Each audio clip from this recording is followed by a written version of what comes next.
ఓం సాయిరామ్.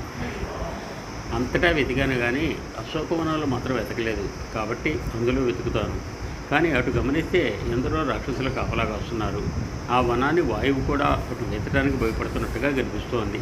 తన శరీరాన్ని హనుమ సూక్ష్మంగా చేసుకొని ఆ వనంలో ప్రవేశించాలని తలంచి అదేవిధంగా తన శరీరాన్ని చిన్నగా చేసుకొని అశోక వృక్షంపై కూర్చున్నాడు. చుట్టూ తేరిపారు చూశాడు.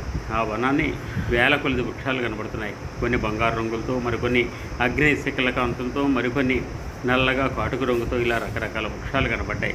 కానీ సీతమ్మ జాడ మాత్రం ఎక్కడా కనిపించలేదు. అయినా పట్టు విడవకుండా తానున్న వృక్షం మీద నుంచే తన నిశిత దృష్టిని జాగ్రత్తగా చుట్టూ ప్రసరింపజేసి అంతటా మెల్లగా వెతికాడు. అప్పుడు అల్లంత దూరాన ఓ దిండ్రాలైన స్త్రీని చూశాడు హనుమ. ఆమె మల్లె వస్త్రాలు ధరించి శుష్కించిన శరీరంతో బహుశా ఉపవాసాలు చేయటం వల్ల అలా ఉందేమో నిట్టూర్పులు విడుస్తూ తలవాల్చుకొని వేట కుక్కలు చుట్టుముడితే మధ్యలో బెదురుతో కూర్చున్న లేడి పిల్లలాగా